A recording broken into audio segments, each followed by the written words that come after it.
Good day, everyone. My name is Dan Kahl, and welcome to Hosting Community Conversations, Creating Productive Public Conversations. This webinar today is really a conversation between myself and Dr. Hustedde. I'll introduce myself first and then turn it over to Dr. Hustedde. I am Dan Kahl. I'm an assistant professor in community and leadership development and the associate director at Hustedde. I'm incredibly interested in public conversations, and that actually goes back to my work in Extension for about the last 15 years, working with community groups to organize and public meetings to help them come together, helping communities identify and address issues that are important to them, and through some work at Kansas State University with the Institute for Civic Discourse and Democracy. And so I bring some of that experience through Extension to the webinar today, but it pales in comparison to my colleague. So Dr. Hustedde. Yes, Ron Hustedde, and I'm in the Department of Community and Leadership Development as an Extension Specialist. I've been involved in community conversations and struggling with community conversations for a long time, over 30 years. It all started in the Peace Corps in Central America when I led a number of community meetings. And then I became, got a degree in community development. I didn't even know how to organize. That master's degree did not give me the skills to actually lead meetings. So I became an extension agent, didn't have a clue how to develop an agenda or truly engage people. So I've learned through the School of Hard Knocks. And also I've designed and led quite a few community meetings in Kentucky during the past 29 years. So I've learned a lot from my flops, from my successes. Excellent, thank you. So today in this webinar, what we'd like to do is explore the importance of engaging community members in discussions that are important to those community members and that impact their future. We want to explore the type of discussion desired. How do you begin to organize or structure those conversations? We'll talk a little bit about some basics for planning a forum, and we'll explore some example models of types of forums and some resources that you could use to help design public engagement. This is an important topic because often communities have conversations about what happens, but sometimes, and actually often, communities don't have conversations with the community members about what should happen or what needs to happen. David Matthews says a few good leaders won't be enough for our future. Our communities must become leaderful with citizens, really. Leadership and citizenship must become synonymous. And so what we're really talking about is helping community members shift from being participants to really shift from becoming really audience members or observers to a more active role of participant.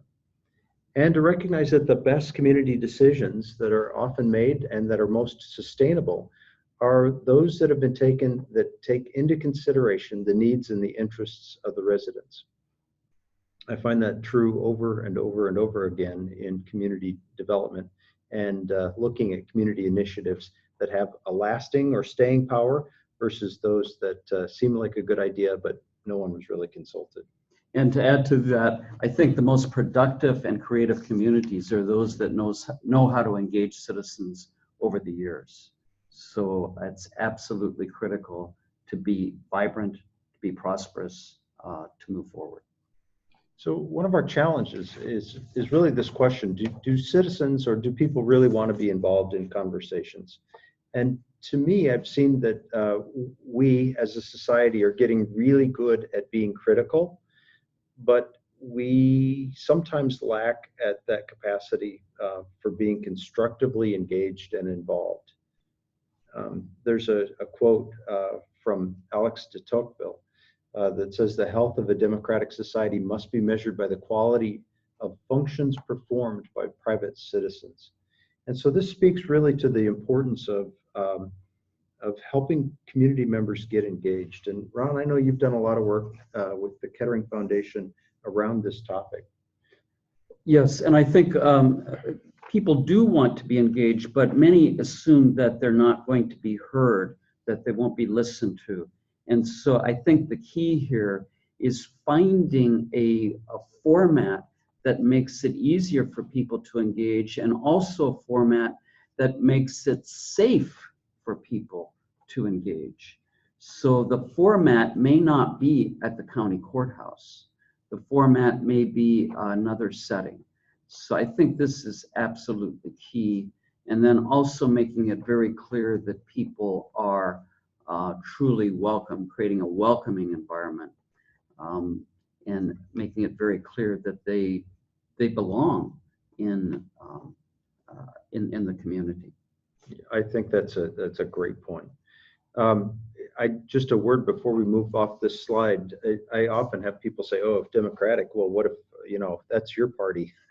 And that's not what is meant in terms of this slide or this conversation.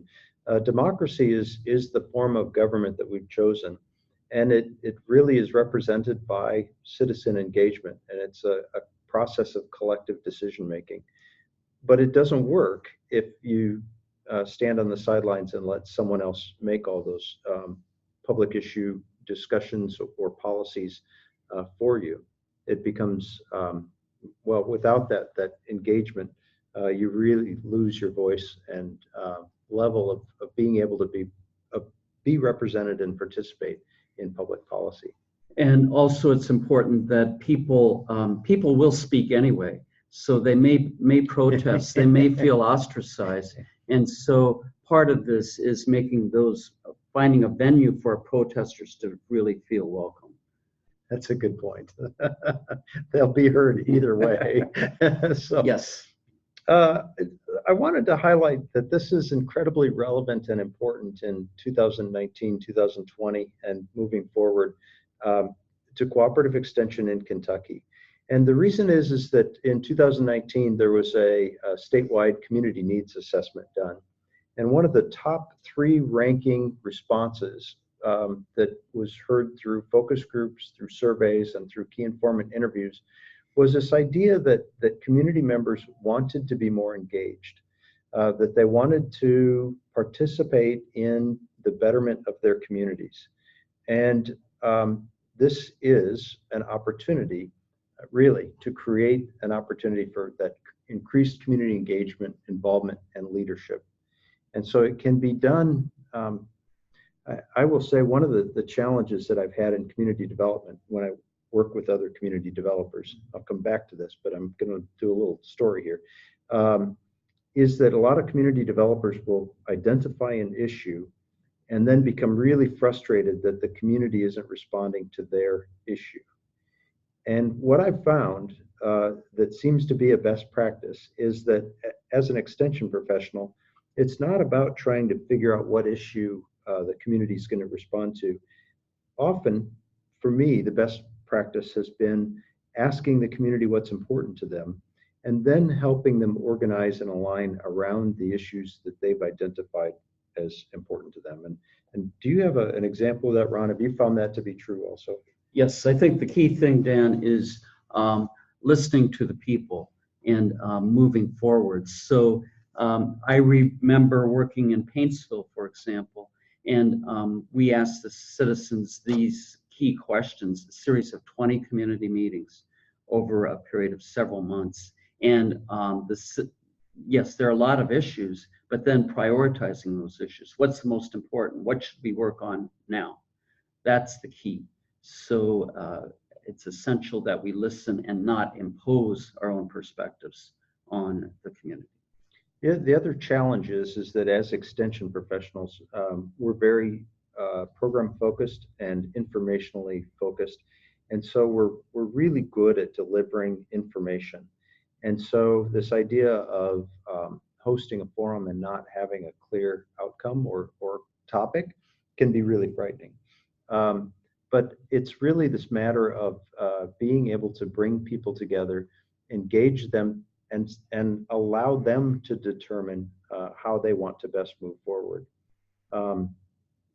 that can be frightening. I mean, that can be, it's an unknown when you bring these groups together to have a conversation. But it's also creative, and my experience over many years is that the citizens become excited because they have not been listened to and they have not had a chance to prioritize what's really important here. There may be 100 issues, but where is the sense of solidarity? Where are we unified? What do we want to work on? That is exhilarating. I agree, and I've found that to also be true. So we wanted to talk a little bit about what is the best kind of discussion desired. Not every discussion is going to be open-ended. Sometimes you do informational presentations. That's a part of our role in Extension. Sometimes we may host a debate or have candidates come in and talk about their positions and have some kind of open conversation around that. But a debate is a different type of conversation. You structure that differently. It may be a public issue exploration or identification, which would be more similar to what we were just talking about, is when you bring people together and start to explore different aspects of an issue and how that impacts the community. That meeting may end with some kind of action, or it may not. It may just be an opportunity to delve more deeply into a topic. We, Kentucky Extension, did a series of focus groups just to listen to the initial needs of community members.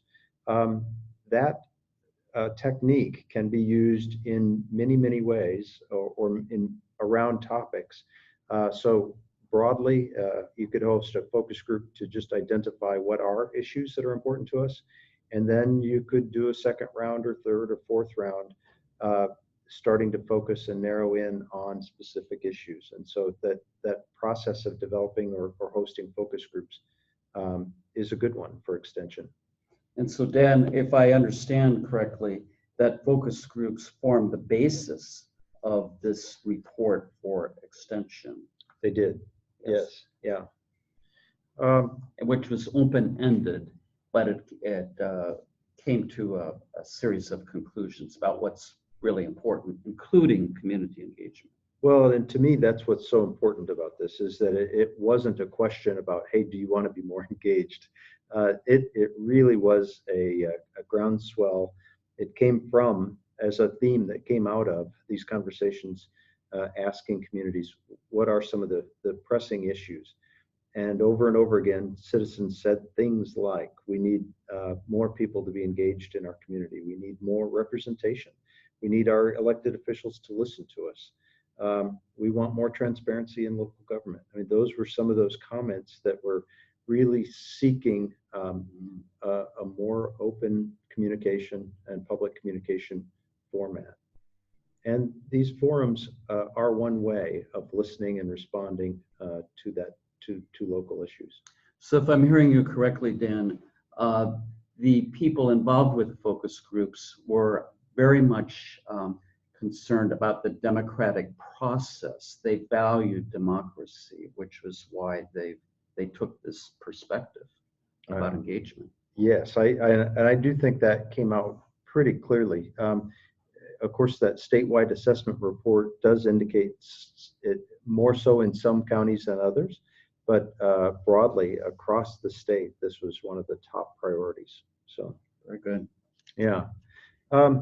So there are just many types of discussion, and depending on the outcome that you're really hoping to achieve, you'll structure those public discussions differently. And so some of the questions that might guide this forum really is a question of who's sponsoring it. Is this an extension initiative listening to the needs of the residents of the state? Or is this something that was called by the city or the county government or some other organization that really wants to get public feedback around a specific topic or specific issue? And so typically Extension would convene those partners first to start to work out those issues. And I did share a guide here. There's an Extension publication called The Convener's Guide to Hosting a Public Forum. And I wanted to point that out because it is a guide available through UK Extension that starts with this concept of what are we trying to do here, and who are some of those stakeholders that we can get involved to start to discuss this. It's important in convening public forums not just to have a specific agenda or outcome in mind. In other words, if you think the policy needs to be changed in some specific manner, then that precludes probably a healthy conversation. Whereas on the other side, if you have an issue and you have multiple people that have specific outcomes that they're hoping to achieve, I think that's to be expected. And you start to bring those people together and identify, have we kind of completely surrounded the issue so that we have a full range of perspectives that are coming to the table to be able to talk about what would a good solution or what might a good solution look like. And then the other aspect of this, I think, is looking at trade-offs we may come up with 5 solutions. What are the trade-offs with each of these solutions? So we may want to have the best schools in the state, but that might most likely would also involve higher taxes. So that's a trade-off. So we can explore these trade-offs, what people are willing to give up, what they're willing to lean towards, given the benefits. So this is what's really key, I think, in looking at choices. And I can't think of any example where there isn't a choice or a trade-off that's involved in the process. I mean, whenever you move one direction, then you're giving up other alternatives. And so you have to think about what are we gaining and what are we giving up? Yes. So I really like that. And so I believe one of the most poignant statements came from a citizen at an extension meeting that I was involved in. And she said, you know, I thought there was a perfect solution out there. And she said, you know, there isn't. We just have to decide what's going to work best to meet most of our needs, not all of our needs. So it's trade-offs, absolutely. And then you turned to her and said, that is the perfect solution. That is the best. Yeah. And actually it is. In the long run, being able to find solutions that are acceptable by the most people, not just to say we're compromising always, but finding ways that we can make this the best possible solution for all of us does tend to be a more sustainable public outcome. Yes. And also, when I just want to reiterate that point, when citizens see that this is not perfect, that is also that it's the best under the circumstances. That is insightful, I think. Yeah, very good. Well, so to get there, one of the challenges is this, walking around the issue and trying to figure it out from different perspectives. Even things that seem straightforward to an individual. I mean, I'm speaking from my own perspective here. It seems straightforward from my perspective, but others will raise different issues because an issue may affect them differently. And so just quickly, you might think about, are there other social aspects of the topic or issue that the community is thinking about? Who would be impacted by that, and how might it affect them? And can you make sure that they are involved in that conversation? Can you assess the environmental impacts of the issue? How will that issue impact the environment? And who does that impact? I mean, what are the trade-offs or the implications of things? Looking at it from a cultural lens or a cultural perspective, you could ask, how does the issue align or impact local cultural representation? Does it affect everyone equally or not? And let's make sure that that's a part of this conversation. There are the kind of human element or human aspects of the issue. There may be economic aspects of the issue. Somebody is going to carry some costs and somebody is going to benefit perhaps not equally. And so as you think about how we're going to talk through an issue, these are some lenses to think about how it may affect others differently and how that might be a key point to be able to draw into having a more rich decision and to come to a better decision, or a more rich conversation to come to a better decision in the end. But we hear about this a lot, and to me, it is a common struggle. We often say, well, everybody, who's not at the table, or how do we get everybody involved? And these are some challenges, struggles. Ron, how do you determine who needs to be involved in the issue? Well, part of this is the organizing committee and asking these tough questions: who really needs to be involved, or who has been omitted from discussions in the past? Why is that? So, for example, in one of the counties I've worked in, we asked that question, and part of it is, well, how would we involve people associated with the fire station or a religious group, or that have been neglected in the past? So we decided in that county to have a series of 20 meetings and go where people normally meet. So if the volunteer firemen meet at the fire station on the third Tuesday of every month, that's where we had our meeting. Or in another case, it was certain people meet at the general store for coffee every morning, or people meet in a certain church or faith-based group at certain times.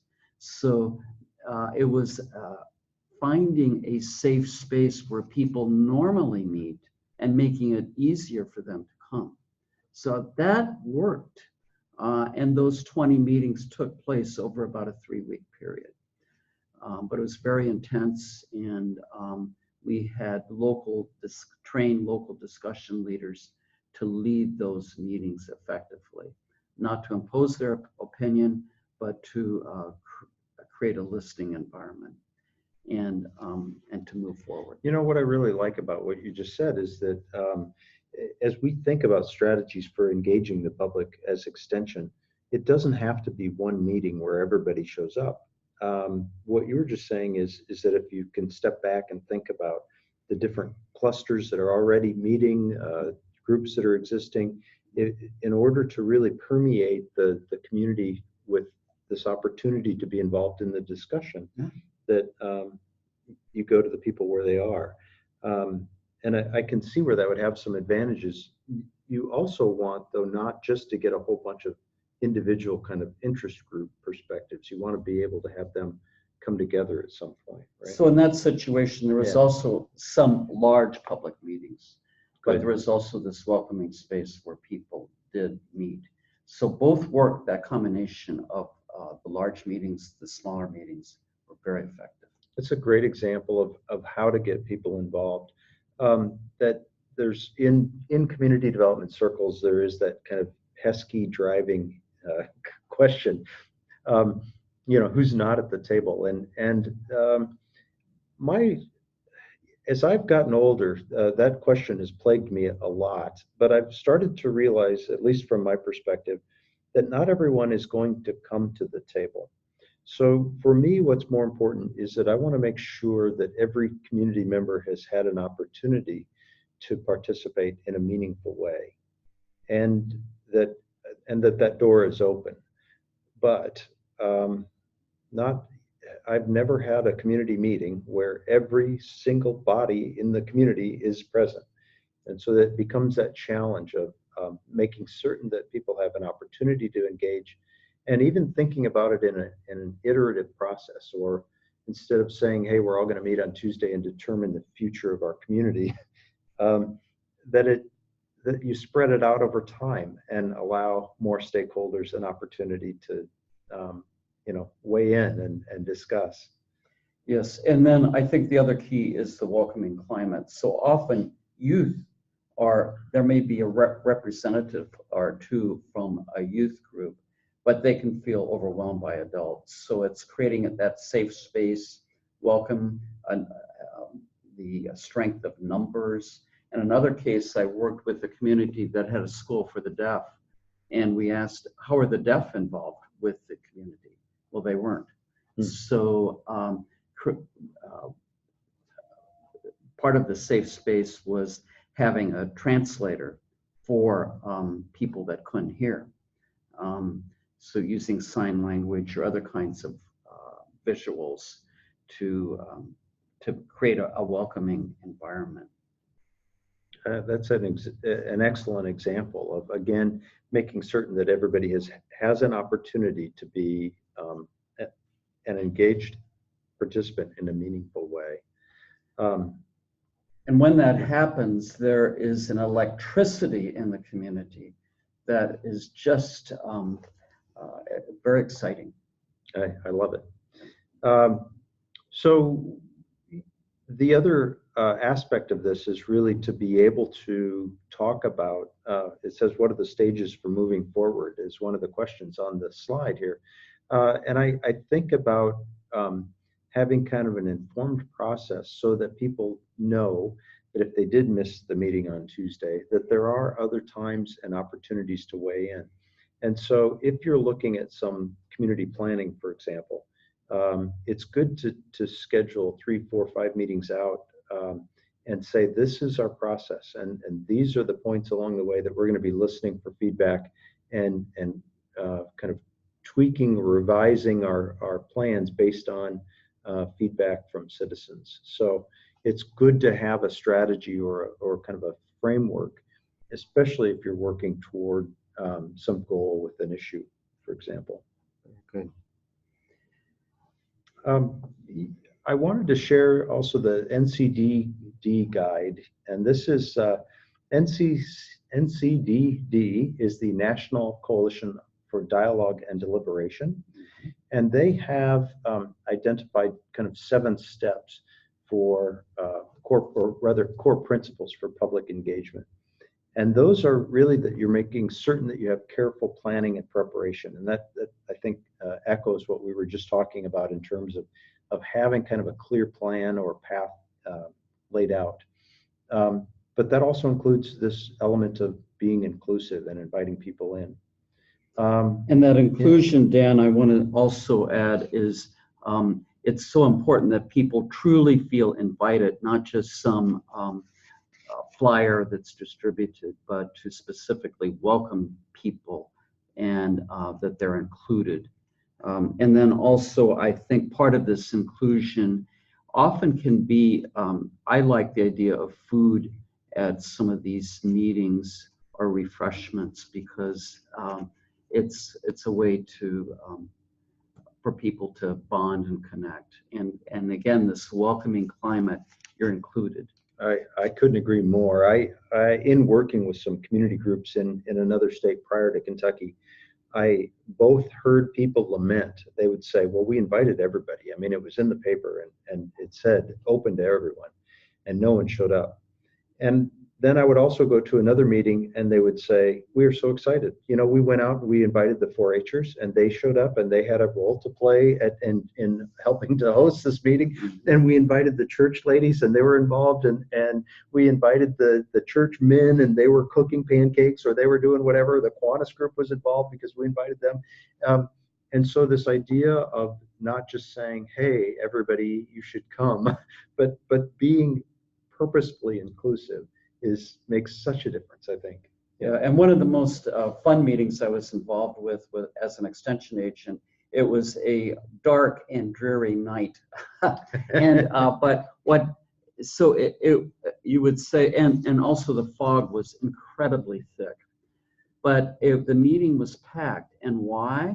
Well, there were people that had to welcome folks at the door. There were people that served the cookies, the people that served the coffee, people that served the lemonade, the people that had other tasks. So many people had tasks.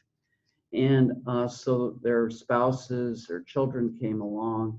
And so on this dark, dreary, foggy night, the meeting was packed. So this is another way to make sure people are included. Give them a task, make it small, but then it's easier for them to show up.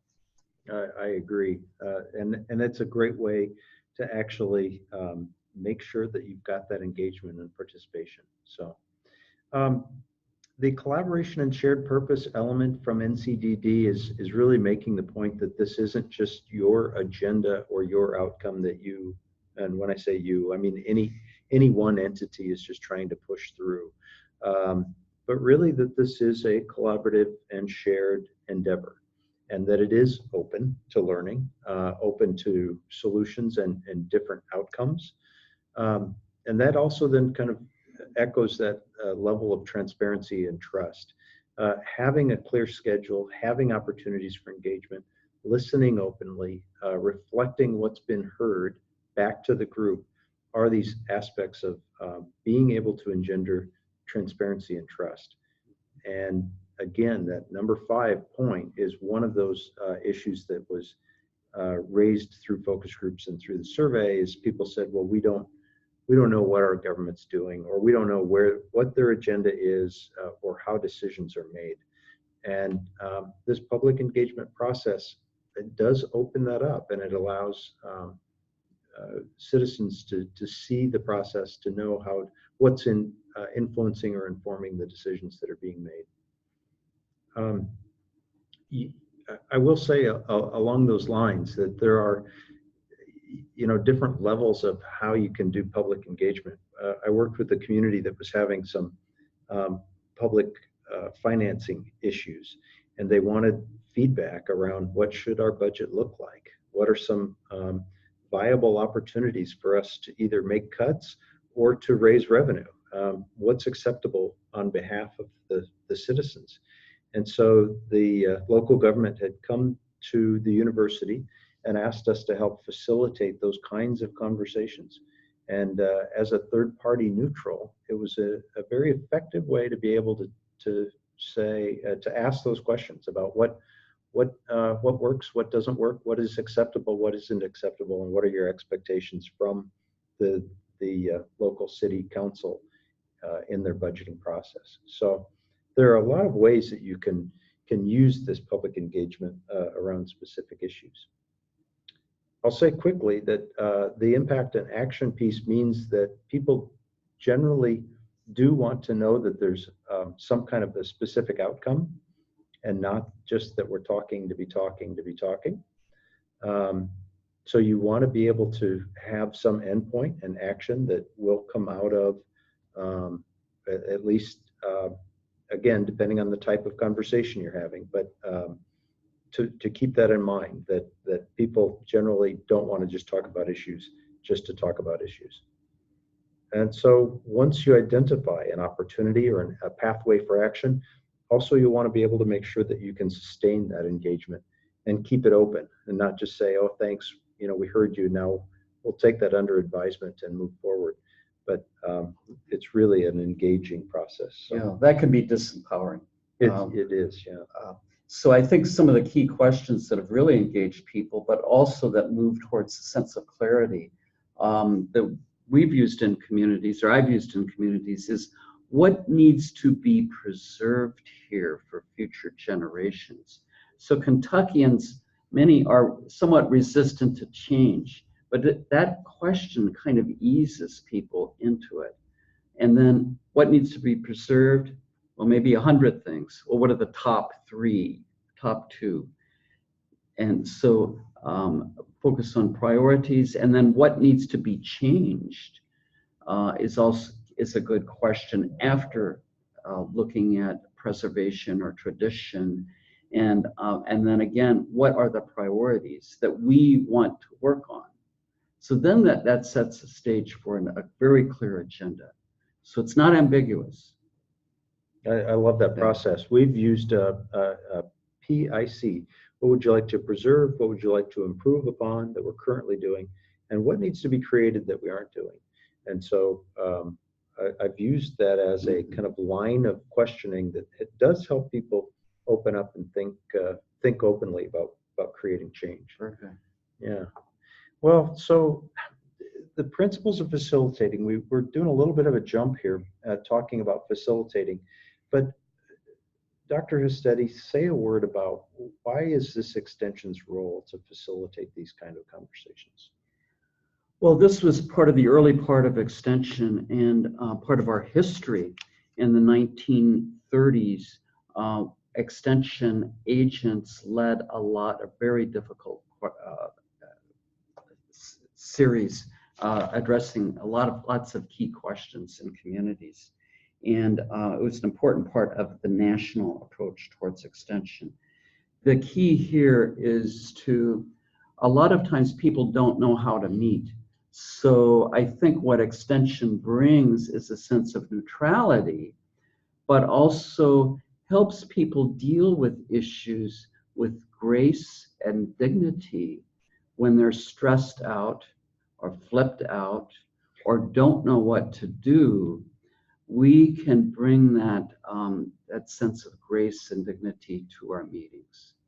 And I've seen extension agent after extension agent do this exceptionally well, behave as a neutral, and then structure the meeting so it doesn't become shouting matches or one set of power groups versus another.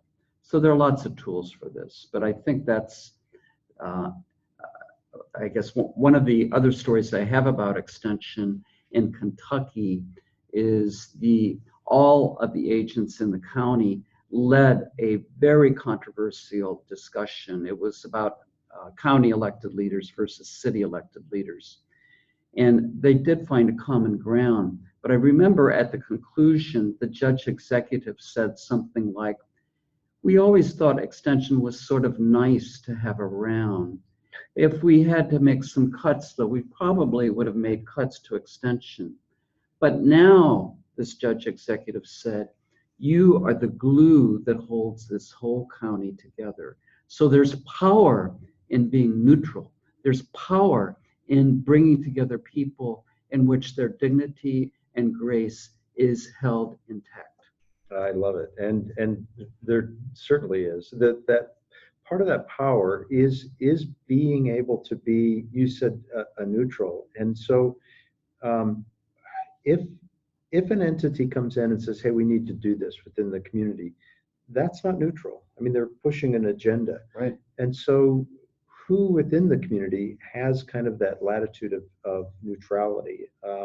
And I think extension can play that role. And because of that, these ideas, these bullets here of encouraging full participation, seeking mutual understanding, fostering inclusive solutions, creating shared responsibility within the community is incredibly difficult if you are an organization that's trying to just push an agenda forward. You can't do that. Yeah, and so right. Extension is I think in a very unique position to be able to facilitate and move these kinds of public issues forward. And I think with full participation, that's also key here. So meetings can be structured, so maybe in ways that do encourage full participation. So maybe a meeting of 300 people. Well, you might say, well, how can everybody talk within a 2-hour time period? But there are ways to structure meetings so people meet in small groups, which are safer, and then reports from the small groups. So yes, full participation can be achieved even in very large groups. And one of the ways to make sure that that happens is actually set it up and say there is an expectation that everyone will be involved and engaged. So the examples in establishing ground rules. Establishing ground rules is a way of, again, adding structure to those conversations. And that structure or the framework for the conversation will help then guide how people participate in it.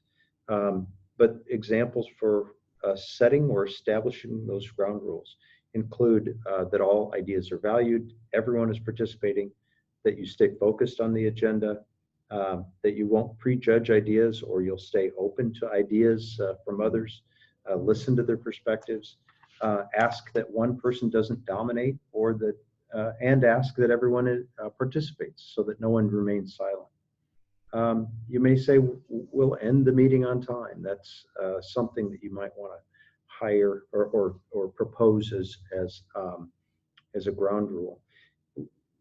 Dr. Hustedde, when you use ground rules, do you just say, "Hey, these are the rules of the day," or do you have the group suggest ground rules and approve these, or how do you usually do that? I come in often because people aren't familiar necessarily with ground rules. So I have some suggested ground rules that are here. And then I ask what ground rules should be omitted? What do we need to add? So people will typically say, could we turn off all cell phones or turn them to silent? So there are things like that they'll come up with. And then in some cases, I've also worked with the organizing committee to anticipate when people will come in with a very clear agenda and want to dominate. So again, in working with that organizing committee, we can anticipate the worst case scenario. But always these ground rules are suggested. And typically people say, yeah, these are pretty good. And then they'll add a few.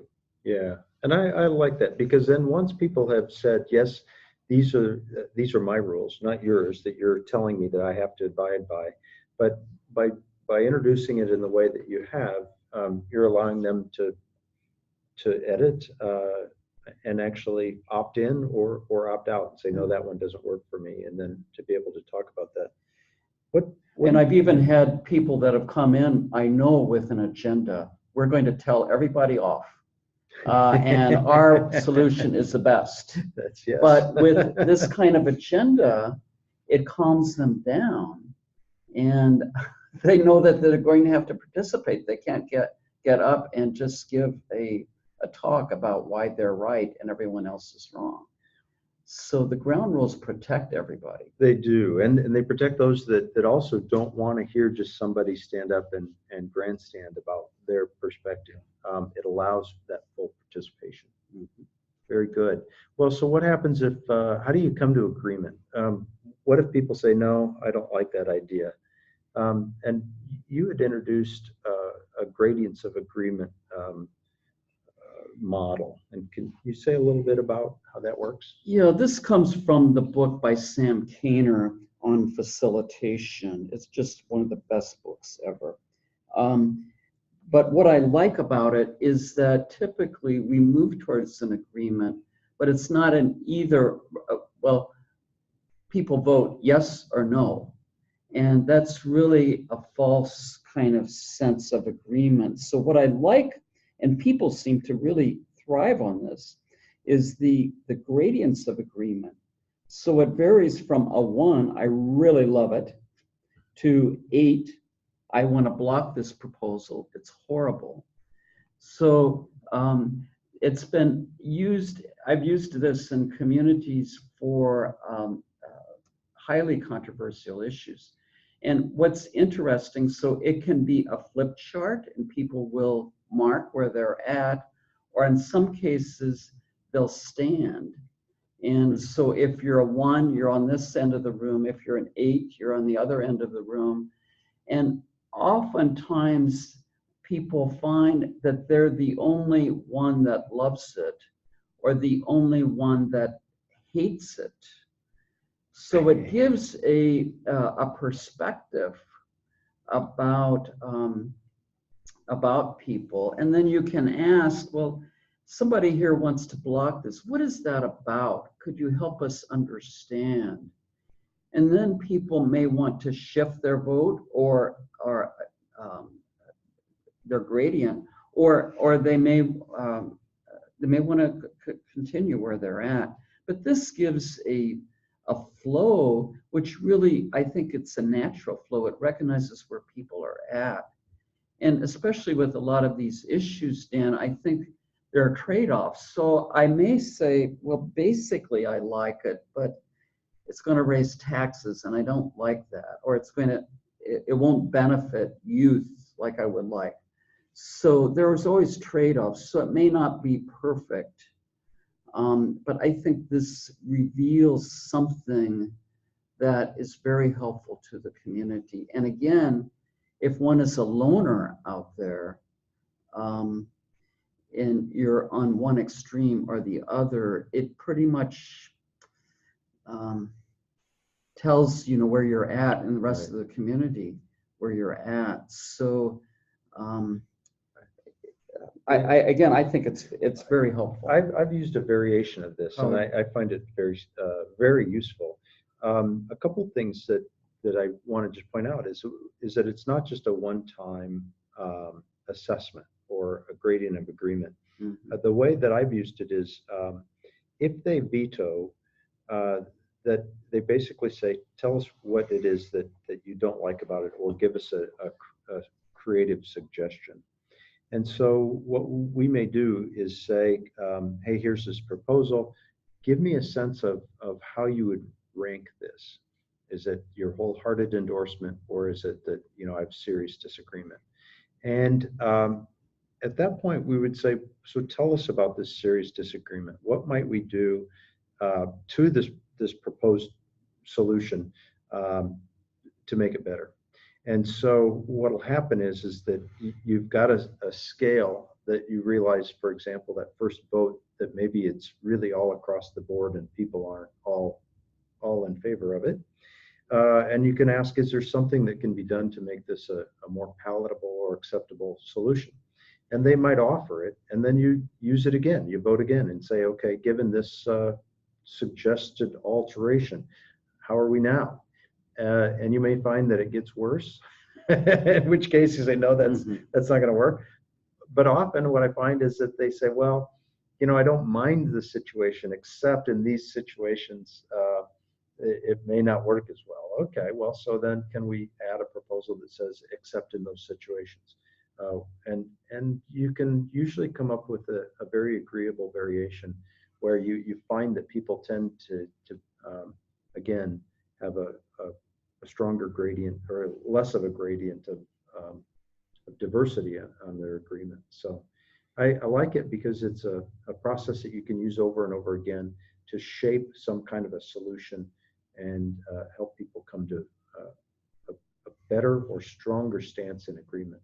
What happens if there are just one or two people that want to block it, even after repeated attempts? What do you do with that?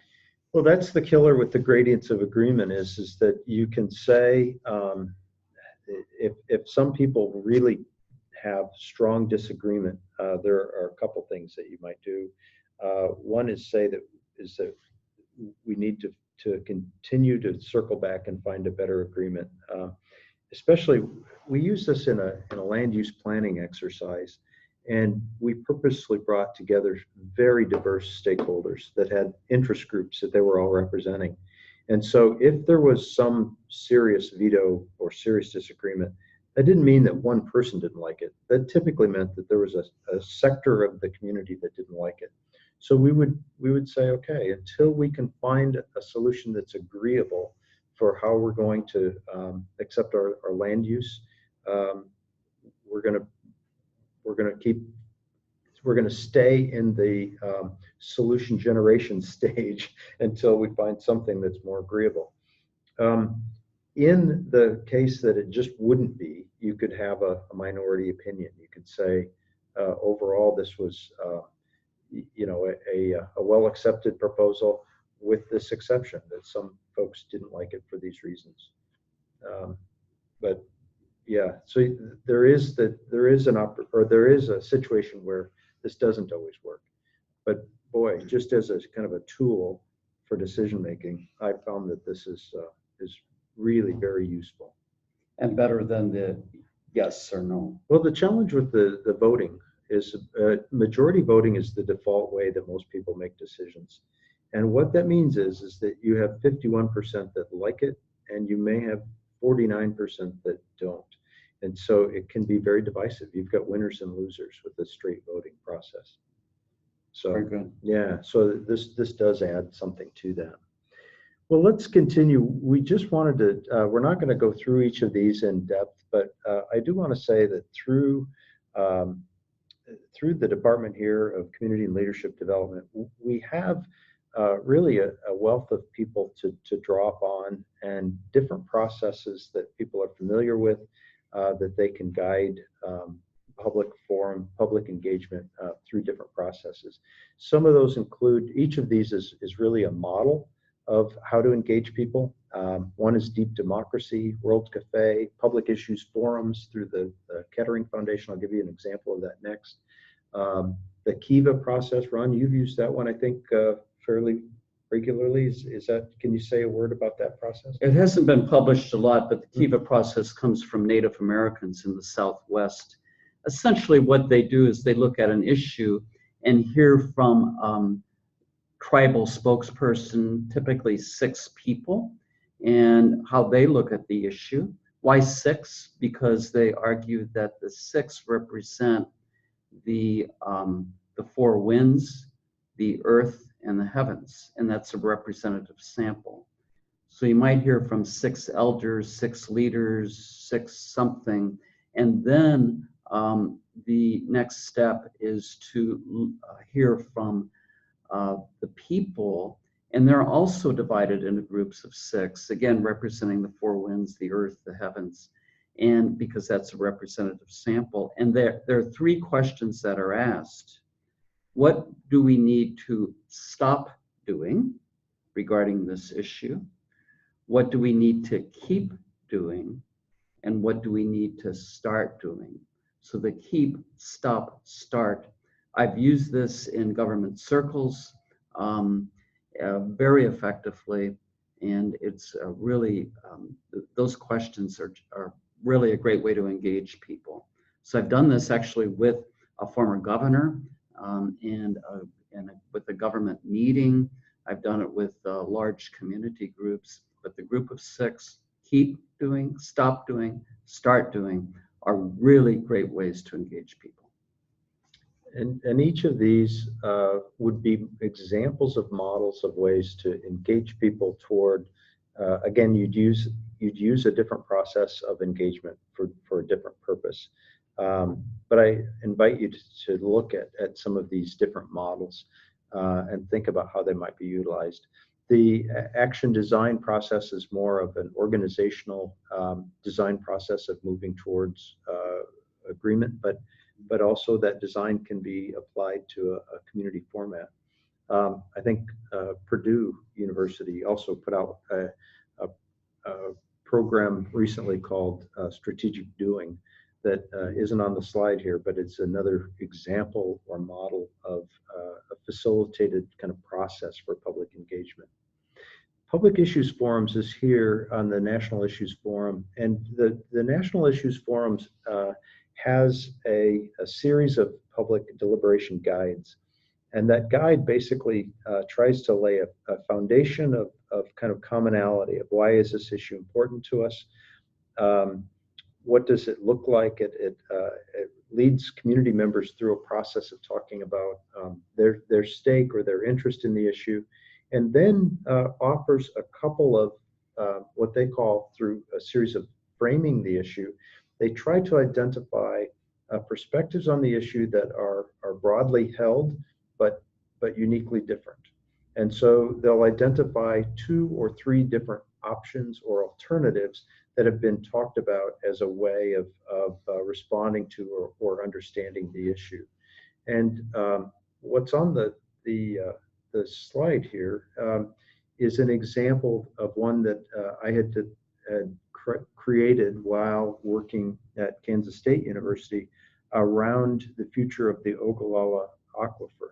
But this type of response could also be held for really designed or used with any kind of community issue or community, an opportunity for community members to come together and really deliberate between alternative options and those trade-offs. So. And what I like about the National Issues Forum approach is it can be adopted for a lot of local issues, but they never frame it in terms of 2 choices, and either or. It's always 3 or 4 major choices. So I think that's part of the strength of the National Issues Forum's approach is what's the problem, and write it up or tell it in a way that everybody can agree, yes, this is a problem. But then the choices, people essentially walk in the shoes of critics and defenders of each choice. So let's say it's choice 1, The neutral discussion leader, the extension agent, can say things like, you may love this choice, but what would critics say? Or you may be quite a critic of this choice, but what would advocates say? So you go through each of the choices this way, and people walk in each other's shoes. Let's focus on just the advocates. Let's just focus on the critics. You go through each of the choices, and then there's an opportunity to move towards, so there's some understanding. Then we can, and often stories are used to illustrate, well, if we develop this choice, I know who would benefit, or I know who would lose. So it becomes visceral, it becomes very alive. Excellent. Yeah, it is a good process. So I also wanted to add there are additional resources that are I think valuable to understanding public engagement and public process. Turning the Tide on Poverty was one that was hosted here in Kentucky a few years ago. Those resources are available at Mississippi State. Resource page for civic dialogue is available through, I think that's extension. The National Coalition for Dialogue and Deliberation, we talked about that a little bit earlier. IAP2 is the International Association of Public Participation. They have a really great, again, kind of a gamut of ways of engaging with the public.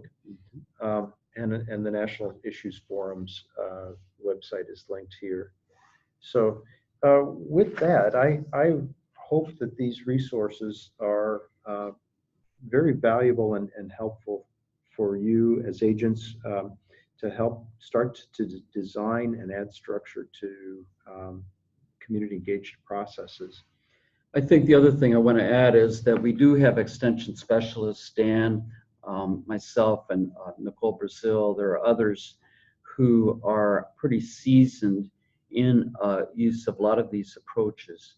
We're willing to work with you, my own perspective is I work with the agents in ways that the agents shine, because if we just come in as outsiders, yes, we could lead a great meeting or series of great meetings or design them, but the agents have to be involved, and we want you to shine. And I think then it becomes sustainable. So part of what I like about community development is when extension agents or community leaders become so expert at this sort of thing and say, we really don't need you, why are you around here? That's great success. So it's part of this, I think, is building the sustainability of agents, the expertise of agents to lead highly controversial or very difficult meetings. I agree. Just in closing, I am a fan of Peter Block, and he writes about community, and he says, being a part of community means seeing yourself as belonging, and belonging means that you are a part of a structure, or in this case, a community or community place. And structure is what we do in extension, is we help to craft structures that can be open, that can be inclusive, and that can bring people into community and help them find their role, find their voice, and find a way to become active. So as you think about the priority issues facing Kentucky, that people want increased community engagement, increased opportunities for involvement, increased opportunities to be more participatory in thinking about the policies and the opportunities for growth within a community. This leading these community conversations can be one of the ways that you can really purposefully bring about community and engage community members. So with that, I thank you all for your time today, and hope that we will be working together in the future. Thank you, Dan. That came across well. I think so. I'll edit this here. So.